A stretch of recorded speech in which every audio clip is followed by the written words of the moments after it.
Hello, guys. My name is Jack, and today I will be ranking every Ozzy Osbourne studio album on this tier list. Starting with The Blizzard of Oz. Me personally, I did really enjoy this album.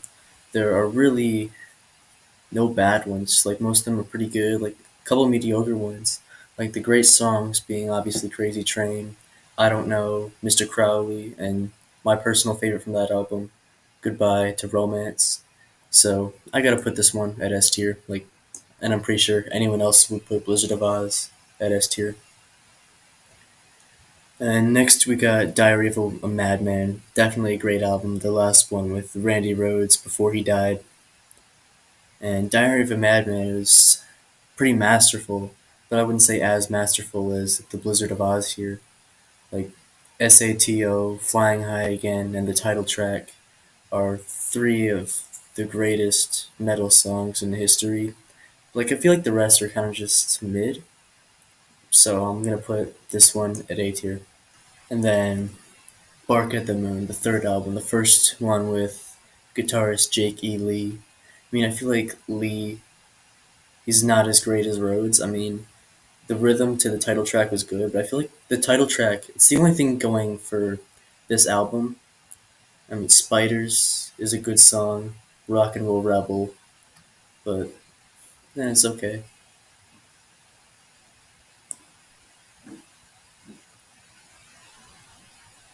C tier.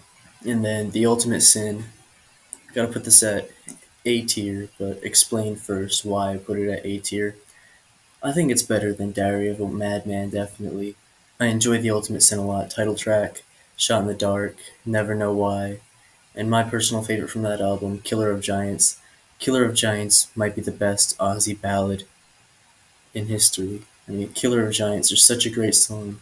Like the guitar intro, just the vocals in general, like gets a little heavier like throughout the song.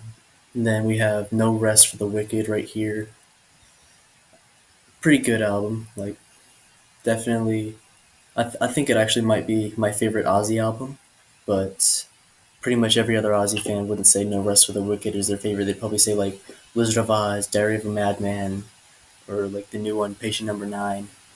But No Rest for the Wicked has some great songs in there, like the popular Miracle Man. This is also their first album with Zach Wilde, like the new guitarist.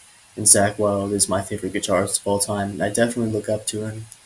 Like Miracle Man is a great song on No Rest for the Wicked. I enjoy Bloodbath in Paradise, Devil's Daughter, all that good stuff. But I'm probably just gonna have to put it at B tier. And now we have No More Tears, the second album with Zach Wilde on guitar. What I really like about No More Tears, as in the title track, is that it's 7 minutes long. I just really like songs that are longer than 6 or 7 minutes, like Mama, I'm Coming Home, Mr. Tinker Train. Some pretty good songs. Zach Wilde did such a great job with this album. I have to put it at S tier, along with Blizzard of Oz, because these two albums right here are just legendary. The next one is Osmosis. It's okay, I guess. Like, what do I really have to say about it? Like, Zach Wilde on that album once again. But, like, I feel like Zach Wilde didn't really give his all on this album. Like, Geezer Butler was on bass too, like Geezer Butler from Black Sabbath, which obviously Ozzy was in there. And I feel like the only good thing that Osmosis really has going for it is Perry Mason. A really overlooked album, but overlooked for the right reasons. C tier. But then Down to Earth.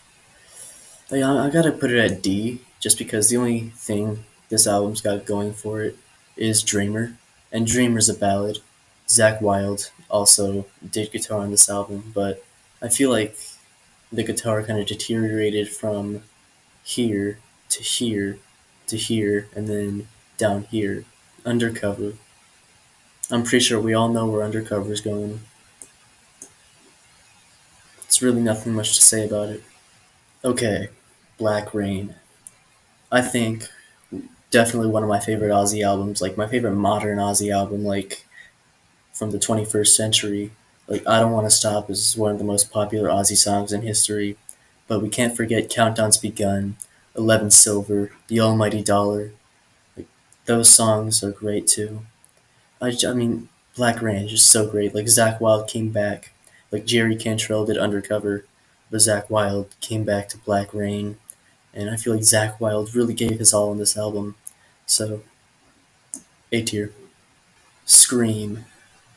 I mean, Scream is okay. Like, Let Me Hear You Scream. Like, the entire album has Gus G on guitar. Gus G, like, he's good, but I don't really think he's the best fit for Ozzy. Let It Die and Let Me Hear You Scream. They're both pretty good songs, but the rest of the album kind of just really drags on.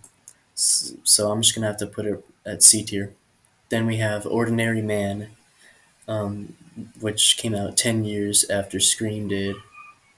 I mean, it's the fact that Andrew Watt produced and played guitar on this album. Like, it just didn't really sit right with me. Like, Andrew Watt is like a pop producer, and you had people like Post Malone and Elton John featuring on this album, which this is supposed to be a rock album. Like, it feels just more pop.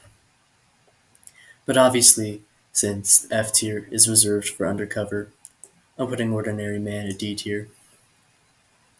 And last but not least, Ozzy's most recent album, Patient Number 9 from 2022.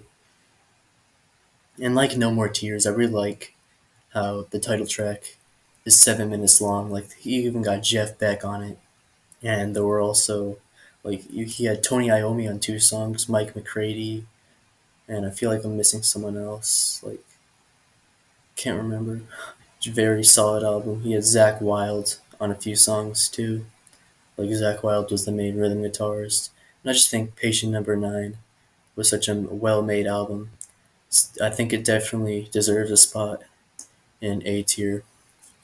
And that, everybody, is going to conclude me ranking all the Ozzy albums on this tier list. I hope you guys enjoyed.